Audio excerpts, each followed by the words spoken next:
um, I don't have too much of a problem with.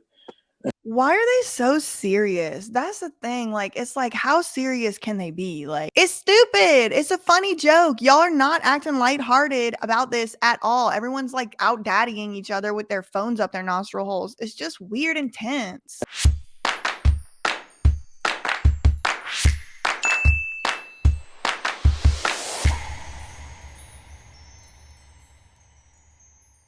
Hello, everybody. Welcome back to the channel. Long time no talk. How are you doing on this fine Friday? I'm doing quite well. So today I wanted to talk about a little bit about this Danbury situation.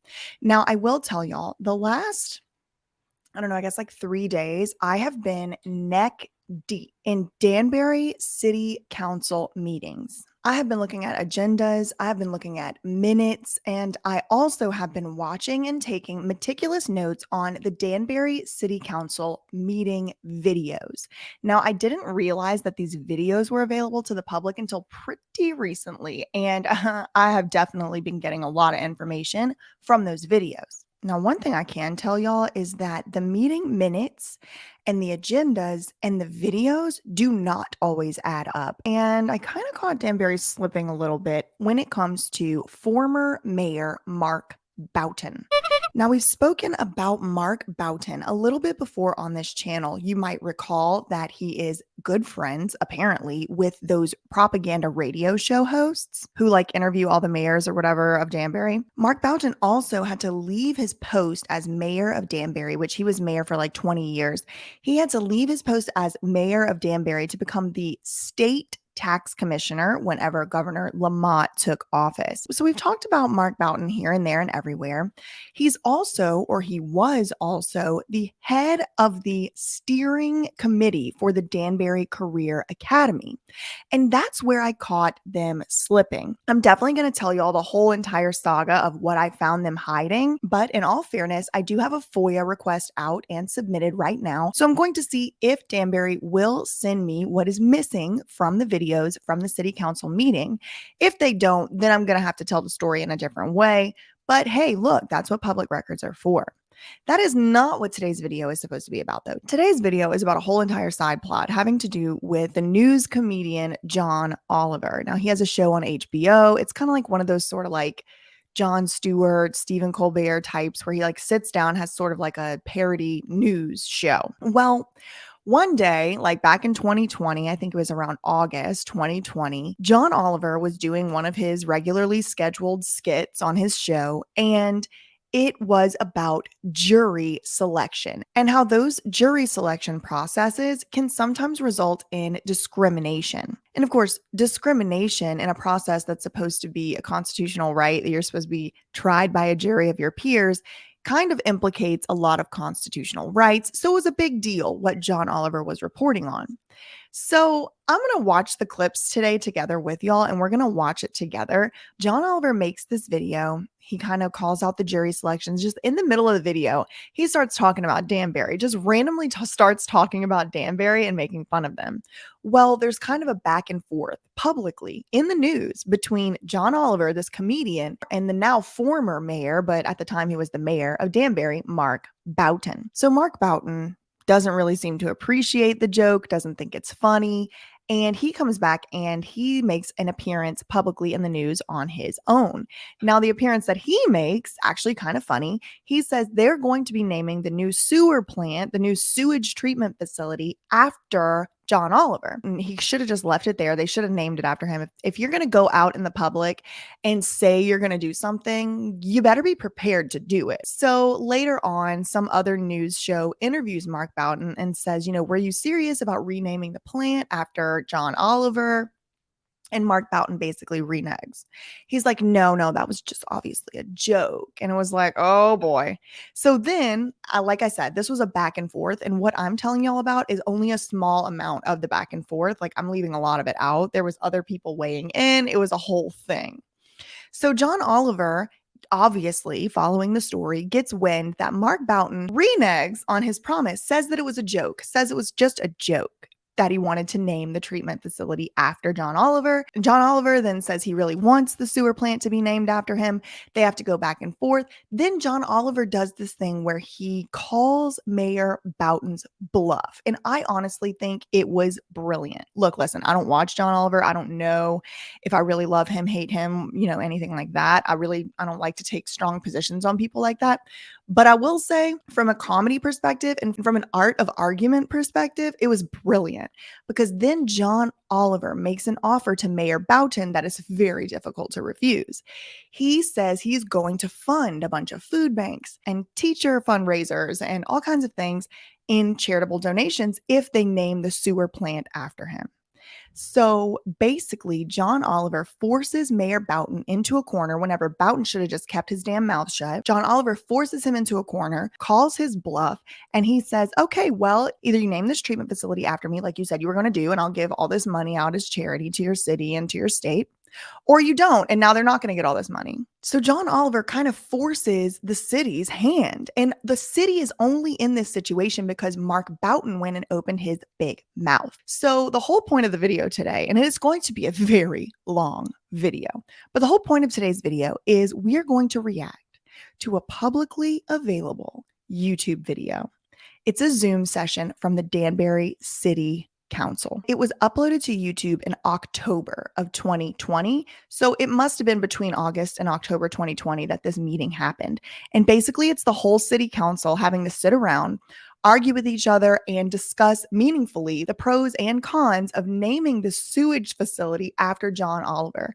I don't know how, but this video only has like 3,000 views on YouTube. I also, like I said, have spent hours and hours over the last few days going through not only these videos, but also the minutes and the agendas of these meetings. And I'm kind of starting to get a little bit of an idea about the inner workings, the dynamics, and the personal politics between all these city council members. And so what we're going to do today is watch this Danbury City Council meeting about the John Oliver sewer treatment facility and basically just react to it. Like I said, it's going to be a very long video. Grab a snack, come on back, like Rich Luck says, and let's get into it. So what we're going to start with is just a little bit of the original media, the original stuff that kind of started this whole thing. Again, this is not the full story. This is really mainly just context so that we can get to this city council meeting. And so first thing I'm going to show y'all is going to be the video that aired first.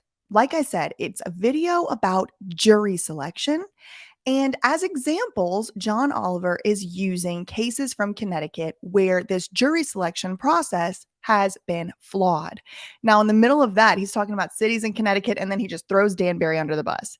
This is from about August 2020, and it does have 7.5 million views on YouTube. So let's see that first. For nearly 3 years, it never summoned anyone from Hartford or indeed New Britain, the second largest city in that district, because their list of names had been accidentally misplaced and was never entered into the program. And the thing is, those two missing cities accounted for 63% of African Americans in the district and 68% of the Hispanic population, which is his whole argument in this video is basically that because of these biases in the jury selection process of the jury pool, that it resulted in a racially biased jury pool. That's his whole argument. I don't know if that's true or not. I don't know if it was intentional or not. I could certainly do an investigation if that's something y'all are interested in, but this is just the context, the background to get us to this city council meeting. It's interesting though, because he does use two separate examples from two separate Connecticut cities that do demonstrate a sort of intentional or unintentional disempowerment of certain races, specifically Black and Hispanic people, in the jury selection process. Now, listen, y'all, I don't want to go to jury duty, but I do think it is important to make sure that jury pools are representative of our peers because that is the constitutional guarantee. So he's talking about these two separate Connecticut towns, New Bedford and Hartford. Danbury had nothing to do with this. And look, he's about to just call them right out. horrible. Because if you're going to forget a town in Connecticut, why not forget Danbury? Because, and this is true, Danbury. From its charming railway museum to its historic Hearthstone Castle, Danbury, Connecticut can eat my whole ass. I know exactly 3 things about Danbury. USA Today ranked it the second best city to live in 2015. It was once the center of the American hat industry. And if you're from there, you got a standing invite to come get a thrashing from John Oliver, children included. F*** you. So what we just watched was the first thing that had aired about this. Now, in the meantime, between that, what we just watched, and this next clip that we are about to watch, a bunch of things popped off. John Oliver, from what I understand, continued to make Danbury jokes and continued to take little digs here and there at Danbury. You also had other people from Danbury and Danbury supporters, employees of Danbury, kind of making their own little attempt at YouTube videos and responses to John Oliver. And it seemed to all basically be in good faith, and it was kind of all fun. And also, in the meantime, Mayor Boughton responded to this skit. So let's together watch the next update on John Oliver's show, and he's going to kind of run through what has happened since that clip that we just watched. Finally tonight, a quick update regarding Danbury, Connecticut, also known as the Hat City, which is appropriate because, much like the bowler hat, Danbury is a superfluous accessory with no practical purpose that went out of style in the 1930s. Now, you might have noticed that I've taken a few cheap shots like that at the city of Danbury over the last couple of weeks, and perhaps, unsurprisingly, the people there have taken notice. Did I tell Danbury, a seemingly charming random city in Connecticut, to go itself? Yeah, I did. Did I invite everyone who lives there to come get a thrashing from me? I cannot deny that. Me? I'm just sheltering in a void, fighting with some zip. So I've kind of like cut out some of this because it's already just going to be such a long video, but I'm leaving in kind of the relevant parts. This is all from that same second John Oliver address of Danbury. I did think the people of Danbury would take issue with what I've been saying. What I didn't expect, though, was just how great their response would be, because Danbury, as one, has risen up and fought back magnificently. Take this surprisingly well-produced response from a child who lives there. So, according to my mom, HBDO's comedian John Oliver threw some shade on what Danbury is to offer. Threw some shade. This kid is like definitely giving like, what's his name? Oh no. I know the guy's name. Oh my God. It's not Glenn Beck. It's the other one. Alex Jones. He's giving Alex Jones. The things you mentioned about Danbury are so yesterday. Like an article from 2015. I was like 3 years old when that came out. 3! Wow. He was 3 years old when that came out. That kid came in hot, and that is all good. But that boy wasn't actually Danbury's only defender. There was also this official response from the Danbury Hat Tricks, their local pro hockey team. John makes. Okay, so I did look this guy up, and he made several videos. Casey Bryant. Now, at first, I thought he was a hockey player from the Danbury Hat Tricks, which is the hockey team in Danbury. But it turns out he's actually like the head of communications. Let me show y'all what I found about him, because he made a lot of videos. Now, we're not going to be watching this guy's videos today. I mean, if y'all want me to go through and react to every single video that happened in this saga, it's like hours and hours of content. But this guy, Casey, made a lot of videos, like at least 4 videos, maybe more than that, in response to this whole John Oliver versus Danbury saga, right? This guy, Casey. And so I'm like, okay, he really is proud of Danbury. He's proud to like be from there seemingly. And he talks about like Danbury, like saying things like us and we and what we have. Our railway museum is quite charming, and we do wear our Hat City moniker proudly. We invented thrashings, all right, pal? We have a proud history of beating the tar out of people. In this great city and all this stuff, right? And I just kind of got like ops vibes. Like I was kind of like, I don't know, something was tingling in my intuition. And so I looked up Casey Bryant, and there's an article from just 1 year earlier from danburyhattricks.com. Let me show it to y'all. Okay, here's the article. And this is from about a year before the argument. The Danbury Hat Tricks happy to welcome Casey Bryant to the team as Director of Communications.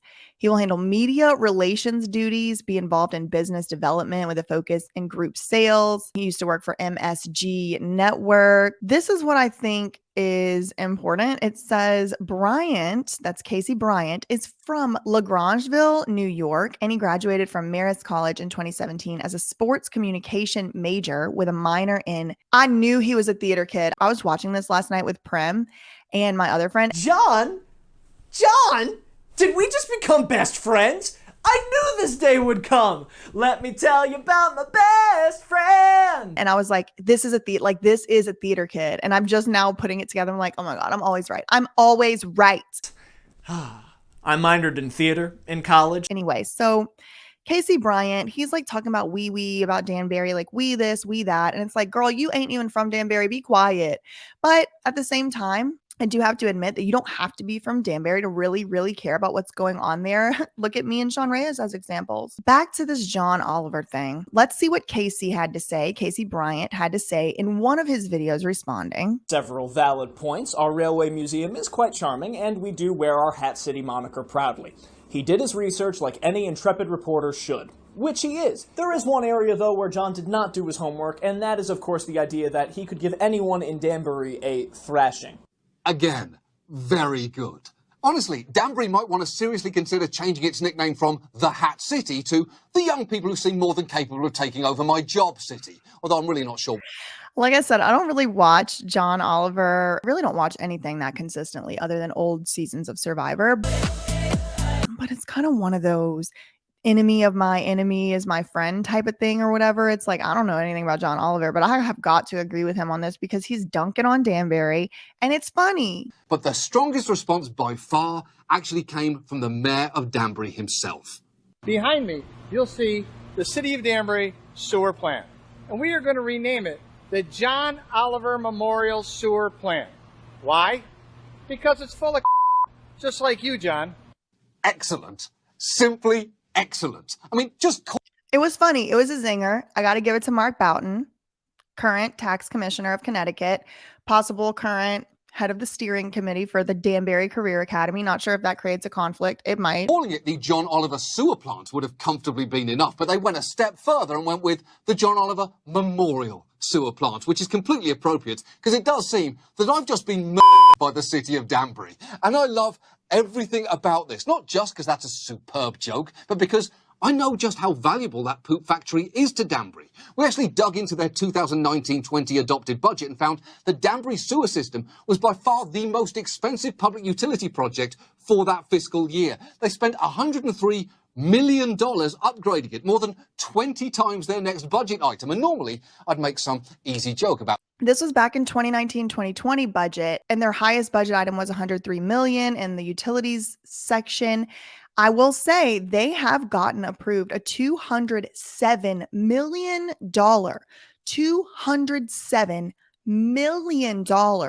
budget approval for the Department of Education. They are spending hundreds of millions of dollars on this career academy, which is why I've spent so many hours researching it, because I have found some things that are honestly not explainable.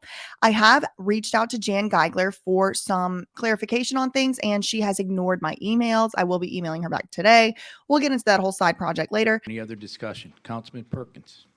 Thank you, Mr. Mayor. I guess we all need to get used to these 11th hour requests for hundreds of millions of dollars. Just be aware, $103 million on a sewer plant is tens of millions less than they asked for and got approved for this Danbury Career Academy. Danbury being a town so backed up with that it had to spend 9 figures on fixing their sewage system. But the truth is, my opinion of the That's a funny way to deliver a joke. You'd be like, well, I would say that it's a city that's so backed up with beep that it's blah, blah, blah, blah, blah. But I'm not going to say that. So you just said it. city has now changed. I mean, previously I'd have seen this image of a mink about to dive into Candlewood Lake and assumed that it was understandably trying to drown itself because of its proximity to Danbury. But that is so funny. now I know that that's simply wrong. That mink's probably got a decent YouTube show. Everyone in Danbury seems to. It's an incredible place. And the truth is, things have been so bleak recently, I needed something like this. Something to restore my faith in human nature. And that is why I was so incredibly disappointed to then see this. Our video. Okay, this is the part where Mark Boughton, he wanted to make a big joke. He wanted to make a big grandstand. And this is what happens. You better not say stuff you don't mean, because then you're going to get called on and you're going to look stupid. And you have to have a whole city council meeting about it. And people are going to have to laugh at you. Isn't just. We're not really going to name the sewer plant after John Oliver. However, he still is full of so I'll stick by that. So he still wants to get his little insult in. He should have done like John Oliver and like made jokes about it, self-deprecating jokes even. But honestly, people in Danbury have no idea how to respond to a PR crisis. And that is becoming very obvious. They do not know how to respond to Sean's videos. They do not know how to take accountability when the public is looking at them. And it's clear that it's always been this way, at least for the last 3 years. Wait, so you're not doing it? Oh, f*** you, Danbury. You had the first good idea in your city's history and you chickened out on the follow-through. What a classic Danbury move. Listen, I didn't know that I wanted my name on your factory, but now that you've floated it as an option, it is all that I want. So let's get down to some brass tacks here, because I've got a very serious proposition. I will donate $55,000 to charities in your area. $25,000 to this food bank, another $25,000 to fill all the requests as of this taping from Danbury school teachers on Donors Choose, and $5,000 to ALS Connecticut, apparently a cause close to the host of that Danbury Hat Tricks video. And I will happily do all of that if, and only if, your mayor makes good on his promise to officially name that sewage plant after me, because I want this. I need this. And if your mayor is thinking, well, hold on, that sign was just a Photoshop, I'm not going to spend public money to make a real one, don't worry, that has been taken care of for you. So, to you, Mr. Mayor, I say this. You have exactly 1 week to respond to this offer. And please, I beg of you, don't I did not give her water, but she had water in there this morning. Yes. Danbury this one up. Because if I don't hear from you in 1 week's time, this whole offer, charity donation, the sign, everything opens up to your rival towns. Yeah, I'm talking about Waterbury. I'm talking about They're not really rival towns because they all live in these towns. Freaking Dean Esposito didn't even live in Danbury until he became the mayor. You know, I did my announcement a month or so back and indicated that I was living in Brookfield. We were downsizing. I'm an empty nester, my wife and I made arrangements to live in Danbury. And y'all, I looked up the property records and I don't see that he actually owns any property in Danbury. So it looks like he don't even pay taxes there. I don't know. That's just my speculation. I looked on the recordhub.com and his name does not appear as a property owner, but who knows? I don't know. Maybe Jan Geigler got his name hidden from searches. Who knows? talking about Waterbury. What I will say is, speaking of Waterbury, you know who lives there? Chuck Stango. He lives in Waterbury, but he's a judge in Danbury. You sort that one out for me. I'm talking about Milford. I'm even talking about Torrington. Yeah, Danbury, Torrington. I await your response with interest. Thank you so much for watching. We're off the next couple of weeks. Back September 27th. We'll see you then. Good night. Your move, Danbury. Your move. I think the funniest joke he made of the whole thing was the weasel or the mink or whatever going into Candlewood Lake, understandably trying to end its own beep. And then actually what it's really doing is just taking a dip in the lake because it has a great YouTube channel. I don't know, whatever that joke was, that was funny. I want to hear from you. I want my sewage plant. So basically, John Oliver, like I said earlier, calls Mark Bowden's bluff. He put Mark in a situation where he had to actually address this again. Now, in the meantime, between the airing of that clip that we just watched together, which was like the second in the John Oliver series on Danbury. In the meantime, he actually did go to Donors Choose and he fully funded every single Danbury teacher in their fundraising request on that website. And he did it before they ever made any decision about actually naming the plant after him. So he donated about $30,000 to these teachers before they ever even actually came around and made this decision to actually name the plant after him and all that. So he put the city of Danbury in a pretty precarious situation. I already know how the people in Danbury act. They're going to Danbury it up. You know, they are. They are going to Danbury this up. Now, I did watch this city hall meeting last night, like I said, with Prem and one of my friends, but we were talking, we were laughing. I didn't really get a full picture of everything. I wasn't able to like analyze each word that each person said. I already told y'all this is going to be a long video. This video is about 30 or 40 minutes long. And I don't know if we'll react to the whole entire thing. Some of it's going to be boring. I'll probably fast forward through it, but it's a very precarious situation they're now in because basically they're going to have to say, like, we're not naming that plant after him, even though he donated $30,000, even though he's going to donate money to these other people. You know, they're basically having to sit here and sort through and talk through this whole thing. Now, at the time that I'm sitting here recording, the video that I'm about to react to is available on YouTube. So there's a whole nother video on YouTube right now that you can go watch if you don't want to hear my commentary. This is a commentary and reaction video. So if you don't want my commentary, please feel free to go and watch the video without me in it, linked below. Without further ado, let's get into the City Hall meeting. And I'm going to kind of lay out for y'all what I've been able to ascertain about the individual members of this city council. Now, a lot of them are still on city council today. And so I'll talk y'all through some of the things that I've been able to learn about these people and over the course of my investigation. Your move, Danbury. Your move. I want to hear from you. Is it proper to have political signs in the background? We are live, FYI. Okay. So this meeting was aired on YouTube, live to YouTube. So this was a live video, Not that they should be editing anything out of these videos. I definitely know that they are not supposed to do that, but it's just funny to imagine because I mean, I go live. I have thousands of subscribers. I am used to it. It's my job at this point to be live on the internet. And even I get a little nervous here and there. Like these people are live on YouTube and they have no idea what they're doing. We got bottom right-hand corner guy going, is it appropriate to have political signs in the background? Now, let me just give y'all a run through of who these people are so that you can know how funny it is. First, we'll start with the guy at the top right, Vinny DiGilio. He is the current in 2023 president of the city council. I've told y'all this before. I'll say it again. These people in Danbury basically just hit shuffle on the NPCs. Every time somebody that matters looks at this city, everybody done shuffled hats. They done got into different jobs, right? So the guy at the top left with the red shirt, Vinny DiGilio, currently today, he's the president of the city council. The guy next to him, John Priola, I don't know much about him. The guy next to him to the right, Laszlo Pinter. He is the corporate counsel of the city. And so he's basically the city's lawyer. He is the guy, the general counsel, essentially, of the city. Guy next to him, Jack Knapp, don't know much about him. Go down to the next row. We got Frank Salvatore. His name is on a lot of stuff, but I haven't looked into him much. Benjamin Chianese. I think he used to be a teacher or something like that. He actually seems pretty chill. Don't have that much problems with him so far. Robert's iPad. Same type of situation. He's a boomer. He's a little bit like maybe elitist, maybe a little stuck up, but I like Robert. I like Robert's iPad. I don't know which actual councilman he is. Maybe he should change the name of his iPad. Then we have Dwayne's iPad next to Robert's iPad. Something that I've noticed about Dwayne, his last name is Perkins, I think.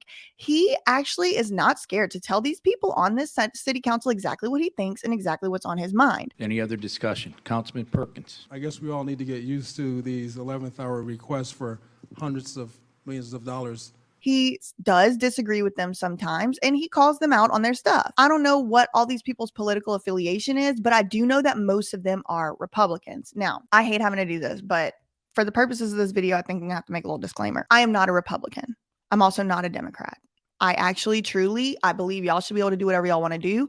But in my opinion, this Republican versus Democrat thing has turned into just like a cult. Like it's like football teams at this point. It's like, I'm a Republican. I'm a Democrat. I'm going to wear the shirt. I'm going to put the flag up. Stupid.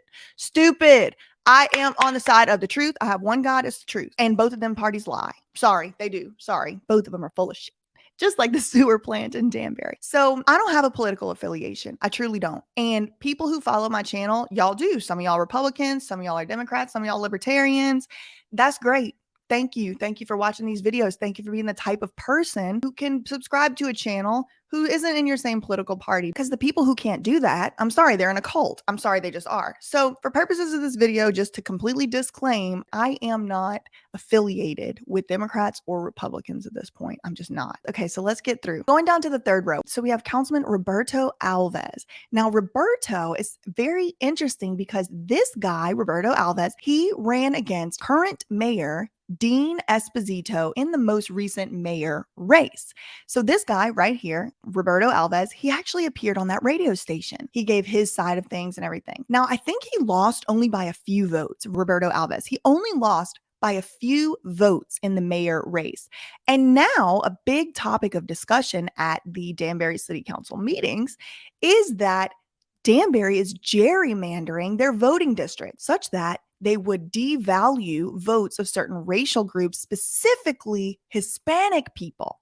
So I think that maybe some of the people in Danbury might be, if all these allegations are true, trying to devalue the Hispanic vote in Danbury in order to make people like Dean Esposito, who's a nepotism baby in the town of Danbury, even though he doesn't seem to own property, so that people like Dean can win against people like Roberto Alves. He's down here and he's on this meeting as well. Now, this meeting again was like 2 or 3 years ago.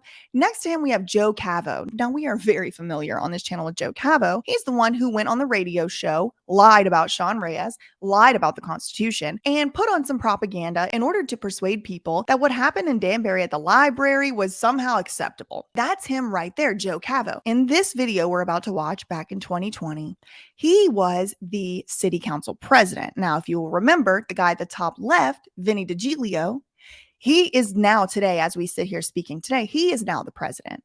But Joe Cavo down here, he was the city council president at the time. He would later become the mayor, but we'll get to that in a second. Next to him, to the right of him, we have Councilman Farley Santos. Now, I will tell y'all something that I learned before I even watched this video about the sewer plant. Farley Santos, he is a Democrat. Like I told y'all, I do not affiliate with Democrats or Republicans. I affiliate with the truth and I disaffiliate from lies. If you're lying, I don't affiliate. If you're telling the truth, let's talk about it. But this guy, Farley Santos, he will let these people know. For example, when they were voting on this $99 million referendum in the middle of COVID, they were just deciding that the people of Danbury didn't really need to have a say, didn't really need to have a vote on whether to spend $100 million of their tax money on this school thing. This guy right here, I'm going to tell y'all, Farley Santos, he told them, he said, this is unacceptable. We need to be putting this up to a vote. We need to be putting this up to the citizens, to the people of Danbury, so they can vote on this. He will tell them, he will let them know. And part of me almost feels like he does have this Biden-Harris sign up just to kind of stick it to some of these people because they are Republicans. I'm personally I feel like I need to say this because I have a lot of new followers. My existing subscribers already know this, but I do not support Joe Biden. I do not think he's capable as president. I do not think he's competent to run anything. A business, a car, the drive-through at the McDonald's. I don't think he's competent to run anything. And so I'm not a Biden supporter, but I do think it's funny, like political gamesmanship in this little small town local NPC city council meeting about a sewer plant being named after John Oliver after these idiots got themselves in this situation. It's very funny because the very first thing out of anyone's mouth on this recorded, published public meeting is from Michael's iPad going, is it appropriate to have political signs in the background? Like the lady next to him, Colleen's iPad, I really don't know who she is. Then we have Fred Visconti. He says some things here and there. Then we have Mark Boughton. That is Mayor Boughton. He's the one that got them all into this mess. And then to his right is the guy who doesn't like the Joe Biden Kamala Harris sign. Okay, so now that we've become acquainted with all these people and we're 41 minutes into recording, it's gonna be the longest video I've ever made. Let's get into the actual meeting. Let's get in the meat and potatoes and see what these people, these poor souls, have to say about renaming the sewer plant after John Oliver, after Mark Boughton couldn't keep his big ass mouth shut and got them all into this mess in the first place. Is it proper to have political signs in the background? We are live, FYI. Doesn't matter. I'm going to defer that question to our corporation counsel. This is such a corporatization, and this is why honestly, another reason why I just had to leave the corporate world. Is it proper for an elected official to have a political campaign sign in their background? Yes. The obvious answer to that is yes. What if the sign was some other candidate? What if it was a Trump sign? Whatever. Still proper. You're allowed to have the presidential candidate you support in your background, especially whenever you ran as that political party. This guy's a clear and obvious Democrat. And so they're like, oh, is it acceptable to tell people who you're voting for? Is it obviously, dumbass? That's what you're worried about right now? Please. Mr. Pinter for a ruling on that. Background. We are live, FYI. It's, Mr. President, it's in someone's house. It's a private home. There's nothing inappropriate about it. So this echo leads me to believe that he's in the same room with someone else on this Zoom call, because that's the sound it makes when you're like on FaceTime or Zoom or Skype or whatever, and two of y'all are in the same room. It starts to echo back and forth. So either he has a phone on speaker and he's letting someone listen in, which why would they do that? Because you could be live on YouTube. Just go to YouTube, watch it yourself. Or he's in the same room with somebody else having this meeting. Laszlo Pinter, he's the town's lawyer. Okay, thank you, Ms. So you already start to get a little bit of the interpersonal dynamics between these people. Like, it's very obvious Republican majority, and they don't like the Democrats on the committee. It's very obvious from the videos that I've watched. The Democrats seem to be Roberto Alves and Farley Santos, the two on either side of Joe Cavo, and they're already picking on the guy. Is it appropriate to have a political sign in a bag? Shut up. Okay, as said, we are live on YouTube and we are recording. Okay, we're ready to go? Okay. Good evening. My name is Joe Cavo. I'm the chairman of this ad hoc committee, along with myself. So they've put together a committee of people from the city council specifically to decide and to discuss and debate this issue. On this committee is Vinny DiGiulio, majority leader, and Mr. Farley Santos is also a member of this committee. We have multiple ex officio members. I'm doing the best I can to write your names down so I have you in the minutes, but as most of you know, you only see 9 at a time, and so do I. Do y'all remember that viral clip? It went viral in the pandemic. It was like a lawyer who was appearing for trial on Zoom and he accidentally turned the cat filter on. And he was like, Your Honor, I'm not a cat. I promise. It's really me. I'm really here. I'm prepared to go. Joe Cavo is giving I'm not a cat energy in this angle, in this voice, in this lighting. It's giving I'm not a cat. In this, if I forget somebody, we can correct it in the minutes later on tonight. Our purpose here tonight is to review the request from the October 6th council meeting, item number 6 on the agenda regarding the renaming of the So this has been going on for like 2 months. wastewater treatment. And what I will say is the people that run Danbury are professionals at getting dunked on. They are perfect. They do not know how to respond to a PR incident. Plant to the John Oliver Memorial Sewer Plant.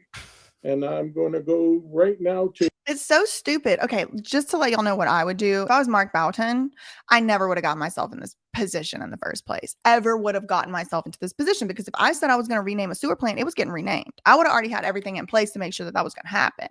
And I would have taken a very different tone in this meeting than you're going to see Mark Boughton take. Let's say I just was in this city council. Like I had been voted to Danbury City Council and it was my turn to speak on what I thought that needed to go on in this case. What I would say is I don't believe we should rename the sewer plant after John Oliver just because I feel like he's basically extorting us. I'm putting myself in their position, right? I don't think this. I'm just saying, like, if I was one of these people, I would say it's basically extortion. He's basically just trying to rub our face in it, pun intended. And I don't think that we should succumb to bullying like this. I don't necessarily think we need to be naming the water treatment facility after anyone anyway. Maybe we could pass a referendum that we're just not going to be doing that. But I think this is stupid. And Mayor Boughton, I would ask you in the future to refrain from making public relations comments whenever it's going to implicate all of us, when it's going to implicate our teachers, the people in our city that are hungry. Yes, we should donate $55,000. We should make a budget item. We should make a line item on our budget available to help people in Danbury who can't afford food. Maybe we need to set up a program. If that many people in Danbury are hungry, we need to feed them. If the teachers in Danbury don't have enough money to fund their classrooms, we need to put some more money into the education budget. What we don't need to do is allow comedians to extort us with $50,000. That's what I would say if I was in this meeting. Probably something like that. But you're going to see nobody says anything of the sort except for one of the people who they don't like, Farley Santos. Petitioner Mayor Boughton for just a brief overview, since we've all been through most of this already. It ain't going to be brief, but I'll try to fast forward it because this video is going to be long. And then I'll open the floor up to the committee for the committee questions, and then I'll open the floor up to ex-officio members for questions, and then we'll move on from there. So Mayor Boughton, you have the floor, sir. Thank you, Mr. President. Appreciate everybody making time to come in tonight. We'll come in virtually. So we, as you know, this began several months ago. I think everybody's pretty much up on the back and forth. One thing I will say is I think he needs to get his eyes checked because it's like he has a real hard time opening them. It's like he's trying look at his forehead. He tries real hard to keep his eyes open, and it's like they just I don't really trust people that can't open their eyes. I'm sorry. If it's a medical condition, that's one thing. Maybe that's why I said go to the doctor. I just don't trust you. I don't know. That's just my opinion. And this is clearly a lighthearted, fun thing during a very, very difficult time in terms of the pandemic and how we ended up here. Also, don't trust people whose actions don't match their words. Like when you're saying lighthearted and fun, if you're going, it's clearly a lighthearted and fun thing, you don't look like you're having fun, sir. And so that's another reason I don't trust you. At the end of the day, Mr. Oliver and myself decided that we would make this a more than just a lighthearted, fun thing back and forth, that we would raise money for worthy charities within Danbury and in Connecticut. So to that end, first of all, just disclaimer, I don't know that these charities are worthy. I have not really encountered many worthy charities. A lot of times they just take the money and... I had proposed that we name the Danbury wastewater treatment plant the John Oliver Memorial. You didn't really propose it though, did you? You went on the news, took a shot at John Oliver, thinking that nothing was going to come from it, trying to make a joke about you're full of crap, and now you're in a position where he's called your bluff. He's donated tens of thousands of dollars to the teachers who were underfunded, who had to go ask for donations to run their classrooms. You didn't really propose it. You kind of got pushed into a corner because John Oliver said it to millions of people that you had reneged on your poorly executed joke. Sewer plant, and that he would make a substantial donation to various charities. One of them is the ALS Foundation of Connecticut, $5,000. The donor choose For teachers. for $25,000. That funds Danbury teachers. They put up an item like they might need a new board on their chalkboard. You could donate This is my outfit I would wear if I was in this meeting. to that specific thing. You could fund the whole thing, you can fund part of it, whatever. He's already done that, by the way. He spent about $30,000 on Danbury teachers' request and funded He already funded them $30,000. He already funded $30,000. that every request that was up on the board up to, I think, Labor, or might have been Labor Day or even after Labor Day. So now it's our time to deliver. And he also has a donation to the Connecticut Food Bank for $25,000 as well. In the interim, we also met with 4 He also donated. So he's already donated the $55,000. financial institutions led by Union Savings Bank of Danbury, 2 other financial institutions that'll be coming in shortly. It'll be a group fundraising effort. Their goal is to do a little bit more than $100,000 that will go directly to the United Way's Food Pantry Initiative, which only will fund Danbury I don't know nothing about the United Way, but I'm suspicious. I'm suspicious. food pantries with the goal of putting food on the table for the Thanksgiving season for the neediest among us that frankly can't. Which I don't know why they couldn't just do that without renaming the sewer plant. It sounds like they're coming up with their own fundraising agendas and initiatives. So I don't understand why they couldn't just do this without renaming the sewer plant, just saying, thanks, John Oliver, for your donation. But obviously, we're not going to be renaming our sewer plant after you. Afford to purchase food. And we know that food insecurity is a big deal right now. Also, I volunteered to give personal tours of the waste treatment plant. Any member of the council who wants to help me would be certainly welcome. And what? Why? He's the mayor of the city and he's spending his time giving sewer plant tours. Something's wrong with these people. if you guys want to come along and we'll just kind of do it and have a little fun, bring your nose plugs. For that costs a minimum of $500. We had our first person purchase a personal I got my nose plug. tour of the waste treatment plant today, contingent on renaming the plant for $600. So they get $500, but Veolia has volunteered to put together a swag bag for each of our tour, and you get little. This is so corporate. A swag bag. I can just imagine a little Danbury stress ball because the people over there got stressed. Little USB flash drive, a swag bag. I think a swag bag for the sewer treatment tour with the mayor is stupid. Things in the bag that you can take with you, t-shirts, whatever, stuff like that. Those are the operators of our plant. So that will go to the United Way, and we have a system designed to mark that up. So I anticipate probably doing about 20 tours or so, roughly about $10,000 worth of tours, I would think would be fair. And again, that money will go directly to feeding needy Danbury families. So that's where we stand, and that's sort of the rationale behind us. I have put in front of the council. I don't know where they stand. I have no idea where he stands. He just talked about tours, swag bags, being lighthearted, food insecurity, but I don't know what his stance is. Where do they stand? These people are so good at saying absolutely nothing and then saying, well, that's my opinion. That's where I stand. So on Tuesday night, a resolution. A resolution, as you know, it does not carry the weight of an ordinance. An ordinance carries the weight of law. But I also want to remind everybody here that both ordinances can be repealed. They can be amended at any time. And resolutions generally have a lifetime of whatever the council wants, and usually can be superseded by another resolution that would direct something differently. So I wouldn't look at this as anything more than just having a good time and being able to help out some people. Does he look like he's having a good time to y'all? That need help right now. Certainly nobody should take Mr. Oliver's comments literally. There's no reason that he picked Danbury. He just did it for fun. It's sarcasm and cynicism, and that's the kind of humor it is. And mine back to him saying that we would name a porta potty after him if he wouldn't come to Danbury is the same thing, right? That's basically, we're just goofing around. So I came to the council. If he was just spoofing around, don't you think he'd be laughing right now and making like jokes right now? No, he's obviously in between a rock and a hard place, and he knows that he got everybody into this situation with his what? Ego.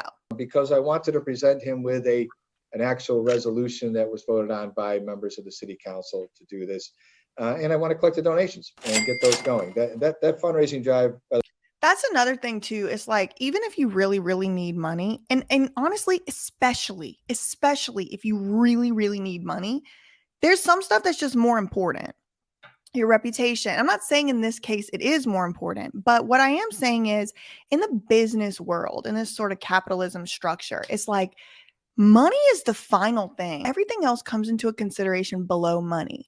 It's like, well, I want to get the donations. It's like, I don't care if he was telling you wanted to donate $1 million.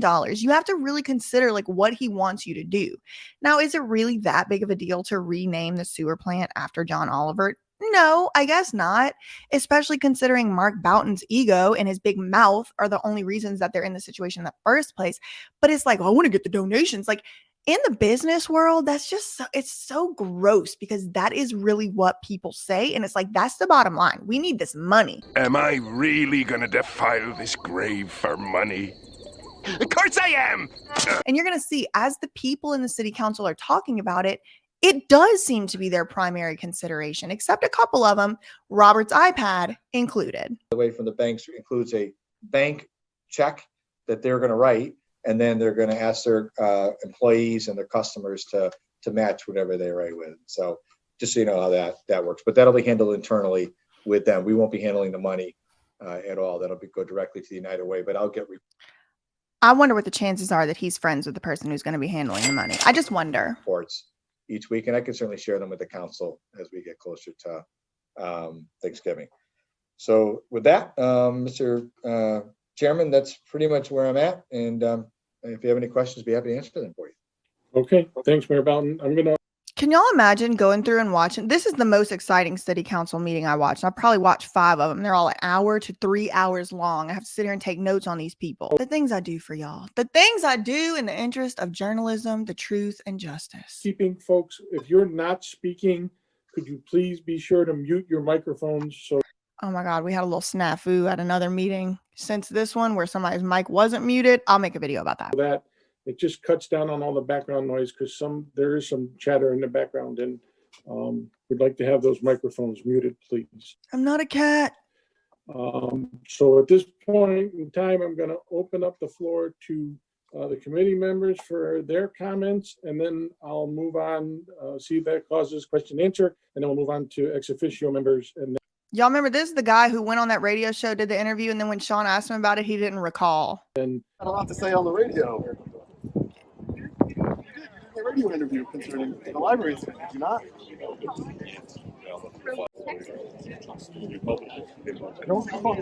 Don't recall. Look for a motion to for this full city council at the end of this. So, are there committee members have any comments or questions? Mr. DiGiulio or Mr. Santos? Thank you. I did through you, the chair. So this guy, Vinny, like I said, current today in 2023, he's the current city council president. But at the time, he was the majority leader because he's the Republican one. And then Santos, I think, was like the minority, the whatever Danbury city council version of the minority leader is, the Democratic one. I have no questions. Just a general comment that some of them have this background, and I imagine like Janice Geigler, like sending out this background and being like, everyone closer together, hashtag stay inside, hashtag blah, blah, blah, blah. You can use this beautiful seal as your Zoom background. Like, y'all remember all that? created a nice summary of exactly what it is that we're looking to do. And Danbury families and charities and such definitely win and benefit the most from this. And I would like us all to keep that in mind. And my support has continued. Thank you very much. Thank you, Mr. DiGiulio. Mr. Santos? Thank you, Mr. Chairman. And I echo Vinny's comments there. I appreciate the with his scandalous political sign in the back. Mayor going through the donations and explaining how they're going to benefit local nonprofits. And I understand that sending items to ad hoc is the prerogative of each council member. I really don't understand why we had to send this one. I'm not sure what we are really debating here. We're talking literally about a waste transfer station. I'm sorry, a waste site. You know, we're talking about a facility that doesn't have that much notoriety for our city. If we were talking about renaming Danbury High School, you know, the Marian Anderson High School, that's something I would support as well. Then he says these people's names. I don't know who any of these people are, but maybe they have some cultural relevance here to the people on this call. If we're talking about the Charles Ives Career Center, that's something that I would support as well. And just because we haven't done those things in the past doesn't mean we shouldn't be doing them in the future. I've made this comment in previous arguments and saying that errors of the past should not dictate those of the future. And I agree with it here. So I really don't know. I don't have any questions. I mean, I see the benefit for the community. The mayor outlined exactly where these funds are going, especially to the teachers who have to go onto this Donor Choose website in order to get the items that they need. You know, I agree. I think that's a great point. It's pretty pathetic that teachers, some of the most important people in our society, have to go onto a donation website to ask for things for their classrooms that they vitally need to be able to teach. That's incredible to me, and yet we're finding funding for it through this generous donation. A lot of y'all tell me in my comments and stuff like I need to run for office and I need to run for politics, but I promise you I would not be very good in these meetings. I would not. I would not. I would not call this a generous donation. I would say the only reason we are here, Mayor, is because you could not keep your mouth shut. And now here we are having to discuss these things. We're shining a bright ass light on the fact that our teachers are underfunded. We're shining a bright ass light on the fact that people in Connecticut cannot afford to eat. It's a fundamental, like, basic necessity. They can't afford to eat. We're shining a real bright light on a bunch of problems that basically make us look bad, that are frankly embarrassing. And it's your fault because you don't know how to handle a PR situation. I would say stuff like that in these meetings. Nobody would like me. They would be saying, is it appropriate to have a unicorn pinata in the background? Is it appropriate? Make some comments about my background. Watch what shows up. I would love to see fervent debate in ad hoc committees in the future when we're debating greater funding for our education system. We've got a lot more important items that we can be discussing in ad hocs than this one. So, you know, I see Which, like, I kind of agree with some of this guy's points, but the overarching theme, I don't get it. Like, he's mad about ad hocs. And that's the thing too. Like, you'll notice if you watch through a lot of these videos, they kind of are taking like very obscure political cheap shots at each other on both sides. They say that both sides a lot, on both sides. They say that a lot. The actual terminology they use is like politicalizing, stuff like that. And so it's like they kind of use these speaking opportunities in these city council meetings to kind of take shots and take hits at each other or whatever. And it's just kind of like, it's just so stupid and boring, unnecessary. But like this guy, like I said, he's one of the people that I can tolerate the best out of this whole thing. And even him, I'm like, I don't understand what he's saying. There's more important things to discuss than possibly the biggest PR nightmare on the city of Danbury ever. But to sit here and act like it's not important, like it's some trivial, like unimportant thing, despite the fact that literally now millions and millions of people, and certainly almost everyone in Danbury knows about it. It is important. It needs to be discussed. It's just the things that y'all are discussing on this call are probably not the things to discuss. For example, maybe y'all should be discussing hiring out a PR firm to help you handle PR incidents like this in the future, because the way that it got handled was piss poor. I see the comedy in this. I see how it's brought some notoriety for Danbury nationally and internationally. Perhaps we're even creating a tourist attraction. So I don't have any questions. I really don't know what we're doing here.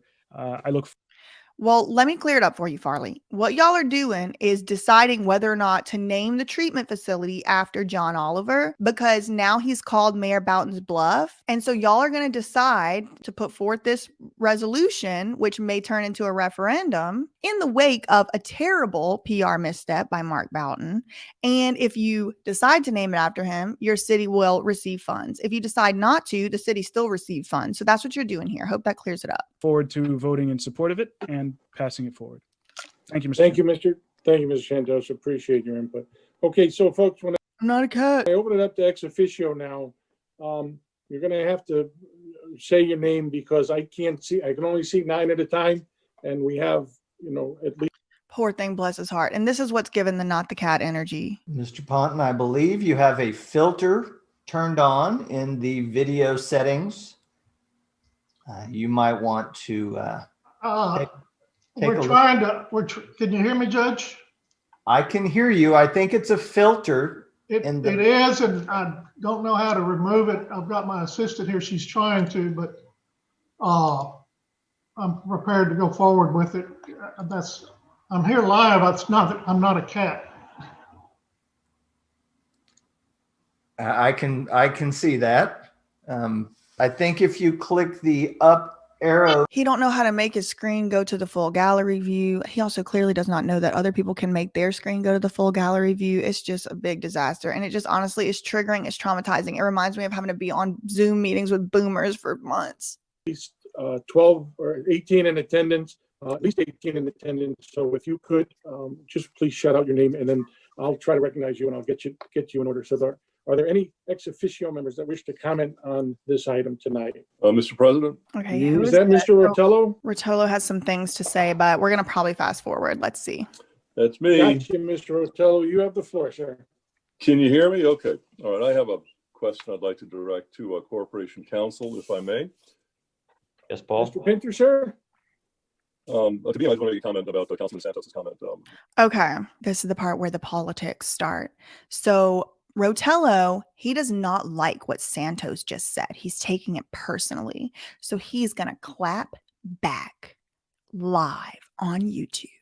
We are here for a reason. This is a matter of some import, regardless of levity. There's also a little bit of gravity here, as we know. Regardless of levity, there's also a little bit of gravity. Water runs downhill, but it's a little bit more important than that. We're putting $120 million into this facility. And I thought it was 103. we have, just to assuage Mr. Santos' feelings, we have spent a lot of time debating bond issues that funneled tens of millions of dollars to schools. We have spent a lot of time debating student impact fees that have spent $500,000 plus to schools on a yearly basis.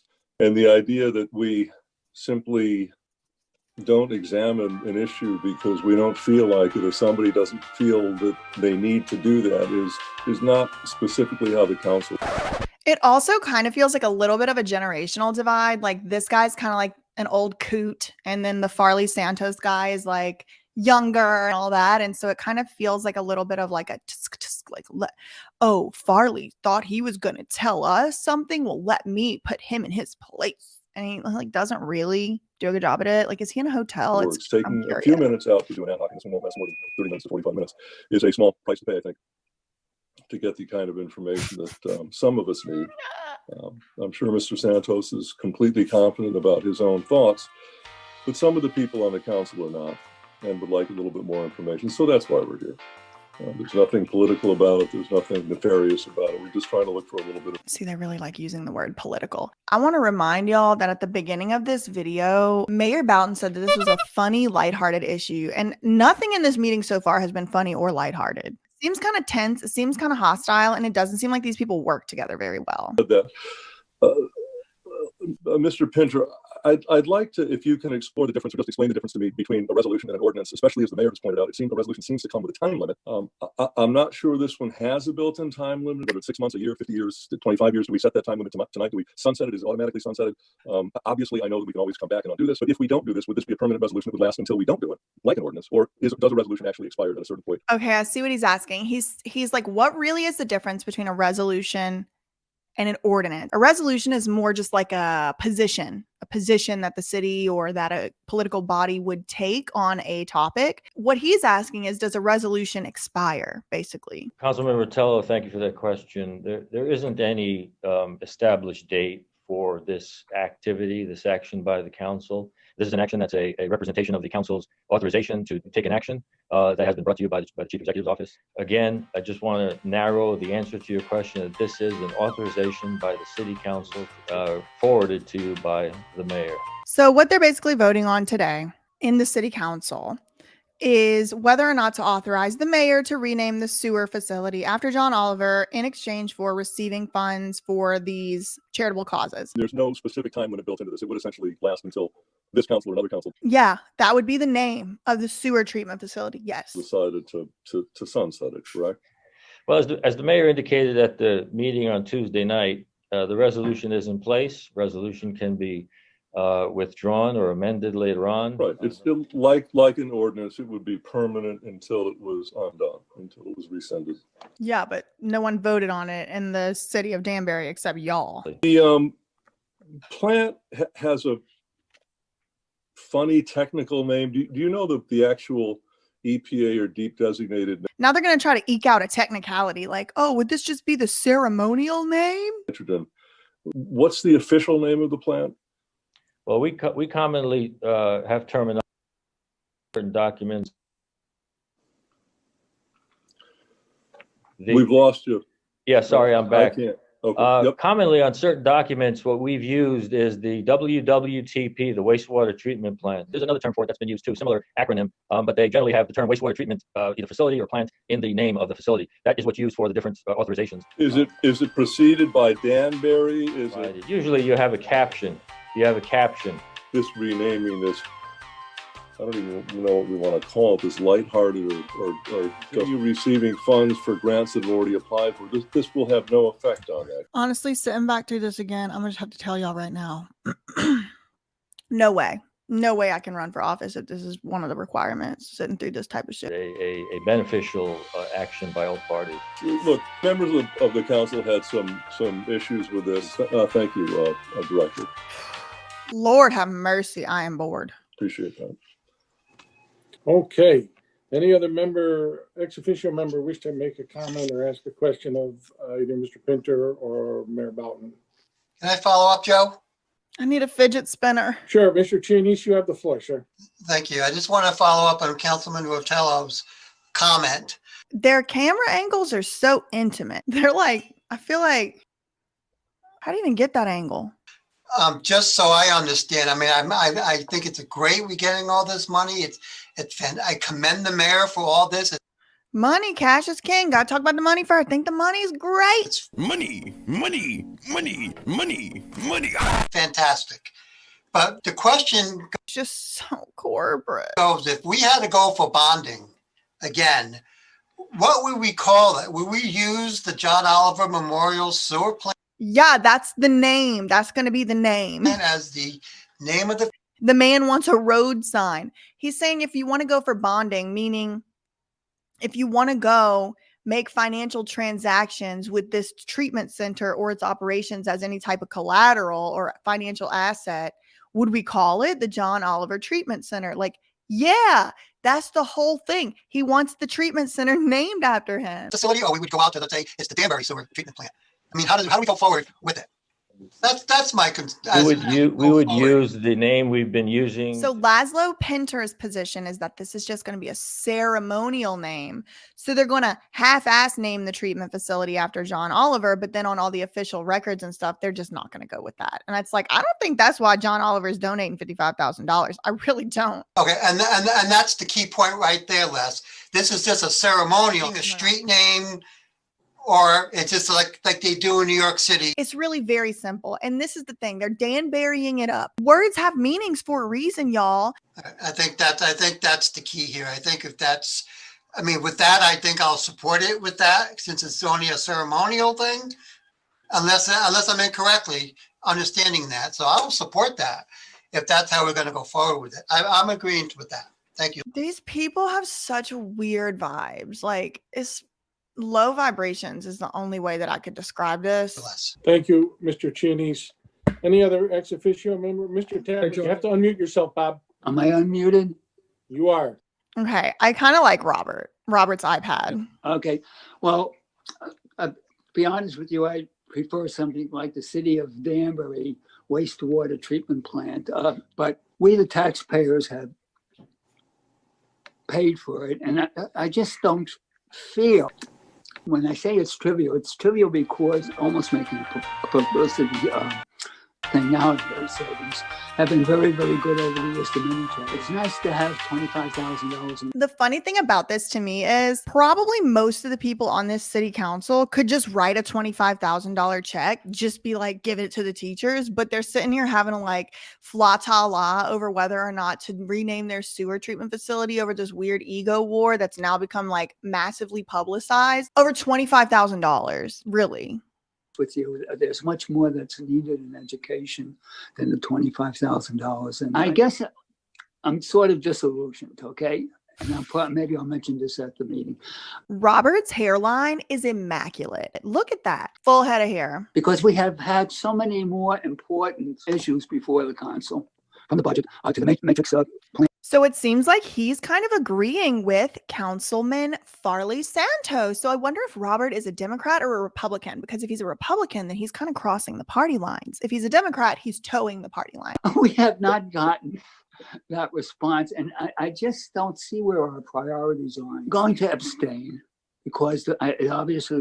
Probably I would do this too. I'll probably abstain because like, whatever. I don't really have that big of an opinion on it actually, but I can recognize that the reason they're in this situation is because Mark Boughton doesn't know how to act. A lot of people want this and all, but I'm not sure that really the city should have gotten into this back and forth. Bingo. I agree with Robert.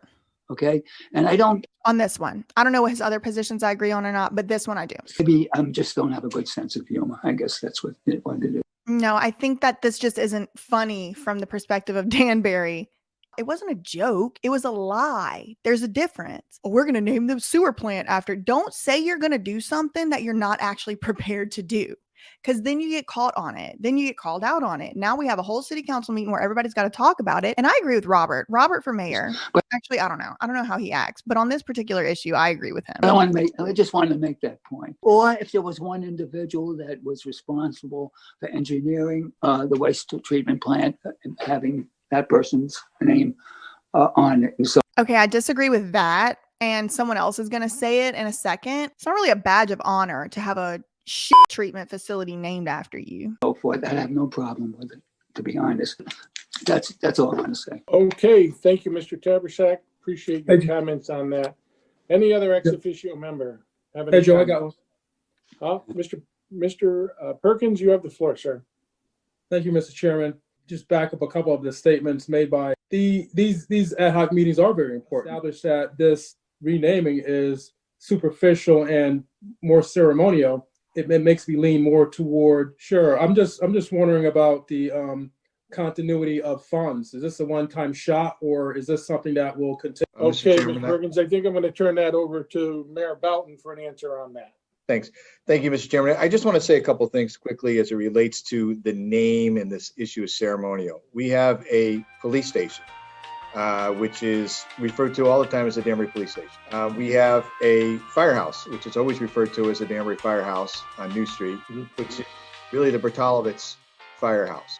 So you have to think of it in the same sort of vein. When we fill out documents, we don't fill out the Bertalovitz Firehouse, we fill out the Danbury Fire Department needs this grant or that grant or whatever. Geez, we should maybe name it after engineer. I don't know if an engineer would want a sewer plant named after him. John Oliver needs this naming. He wants this sewer plant named after him. And I don't think we should necessarily denigrate a $25,000 donation, because some people are of the opinion that we don't have enough money for education. Not everybody said that on this panel. I get that. I think all of us. I heard that at the time of the recording of that Zoom call, that Danbury was 169th out of 169 on per capita pupil expenditures, meaning they spent less money per student in their schools than any other city in the whole state of Connecticut. And now Mark Boughton's going, well, I don't know if I would agree with the opinion that our schools are underfunded.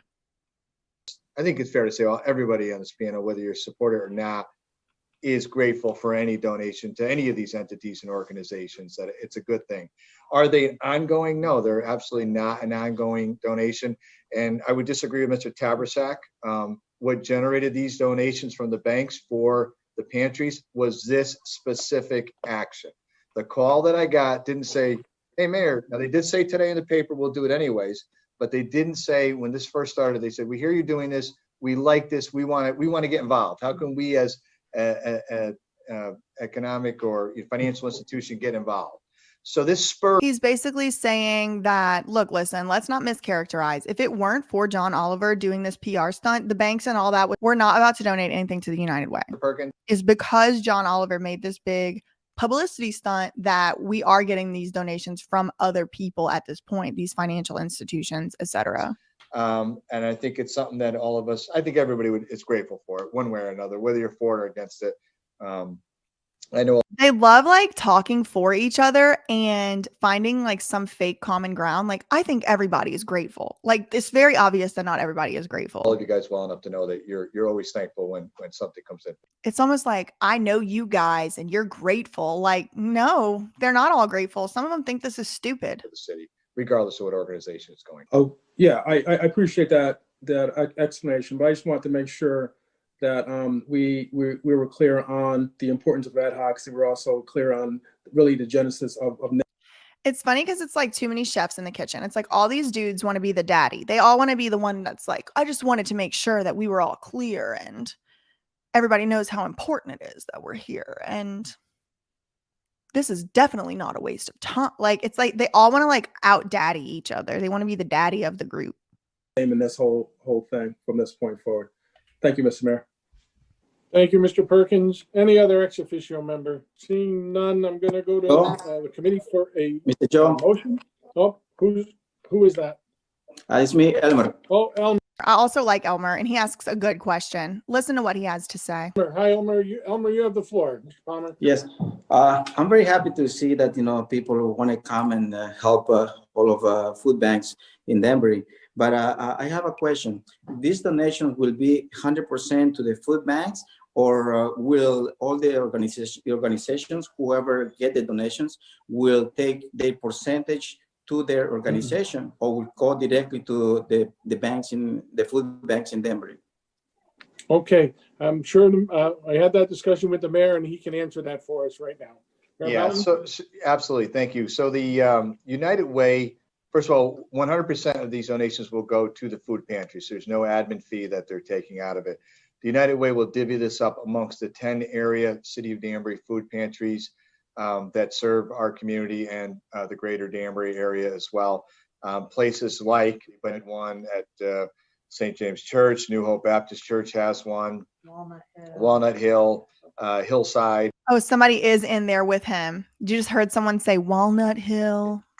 There's 10 of them that serve this area in various capacities. Yeah, definitely. It's nice, like I say, to see people to be generous to our city. And I wish Mr. Oliver can come up with maybe a little more to help other food banks, which I know, he's able to. So why not? This is a great opportunity for him to show up and help all the food banks in the city of Denver, to help teachers in the schools. I'm very happy to hear what's going on, and therefore I'm supportive. Okay, anything else? Mr. Chairman, if I may. Yeah, let's see, who's that? Mr. Visconti. Mr. Visconti, you have the floor, sir. Thank you, Mr. Chairman. This has been not a very tough situation. I feel so close to this man's face. Like, I feel like I just woke up on my honeymoon. How close do we really need to have that camera to our face, Visconti? But tough enough that you really had to sit down and think about what's right or what's wrong. I've heard a lot of things tonight that I don't have too much of a problem with. Why are they so serious? That's the thing. Like, it's like, how serious can they be? Like, it's stupid. It's a funny joke. Y'all are not acting lighthearted about this at all. Everyone's like out daddying each other with their phones up their nostril holes. It's just weird and tense. And I think one of the basic things, I took the time and sat down and started looking at figures and so on and so on. And I understand that this has been I don't want to use the word comedy, but I will, between the mayor and Mr. Oliver. Why wouldn't you use the word comedy? It's appropriate. It's accurate. And it certainly has played itself out in the right direction. When you look at what's being done here, donations to Donors Choice and the Connecticut Food Bank, the teachers, and so on and so on. We're in the middle of a very serious pandemic. Money is very, very tight. I know that because I do a lot of work with Mr. St. Hilaire, calling him all the time and seeing how we're doing with the budget and so forth. So when you sit down and you start thinking, well, here's $100,000, maybe even more, who knows, we don't know what we'll get in the people going around with the banks and so forth, but it's money that the city I'm so bored. Danbury will have to use for the food banks, the churches, whatever it may be. And it's money that we didn't have to bond out or whatever you want to call it, which we've been doing quite a bit. So I think this is a good thing in the long run, and I certainly will be voting in favor of it. Thank you. Okay, Mr. Visconti, thank you very much for your comments. Mr. Cavo? Mr. DiGiulio. Yes, I'd like to make a motion to recommend to the full city council the adoption of the resolution naming the Danbury wastewater treatment plant, the John Oliver Memorial Sewer Plant as presented. I will Okay, second do I have a that second? motion. Yes, you do. I have a second. I have a motion made by Mr. DiGiulio, seconded by Councilman Farley. Y'all, the faces I'm making right now, I would not be able to contain myself from making these faces in this meeting. Like if I was in this meeting, this is what I'll be doing. Santos to move the resolution to the full council tonight at a special meeting, right, Mr. DiGiulio? Yes, as a special meeting following the 6:30 this evening. So, okay, so under discussion for the committee only. Does the committee have anything else they want to add? Seeing none, I'll try your minds. All those in favor of moving the resolution to the full city council tonight for a vote, signify by saying aye. Aye. Aye. Aye. Raise your hand. Okay, so looks like the ayes have it unanimously. Seeing as there may be no proper other business to properly come before this committee, I'll entertain a motion to adjourn. Motion made. Thank you, Second. Mr. Santos. Seconded by Mr. DiGiulio. All those in favor of adjournment signify by saying aye. Aye. Aye. Okay, see everybody in about 8 minutes. Thank you. Thank you very much, everybody. Now, I am not going to torture y'all today with watching the rest of this, what happened in 8 minutes from then. Also, I don't have that video because it's back in 2020 and maybe it is on there. I'll go check and see if that video is available right now after I'm done with this filming. But honestly, obviously, this has already been such a long video. I will be doing a BJ Investigates into the sewer plant and into this whole fiasco in a little bit more succinct manner. I just wanted to do a reaction today and show y'all this. Wanted to share with y'all some of the dynamics I've been able to pick up on. And all of this is just my opinion. I don't have any inside knowledge into the city of Danbury. Everything I know comes from public records. And so that's really all I had for today. In the meantime, facts ain't defamation. Love you, mean it. Okay, bye.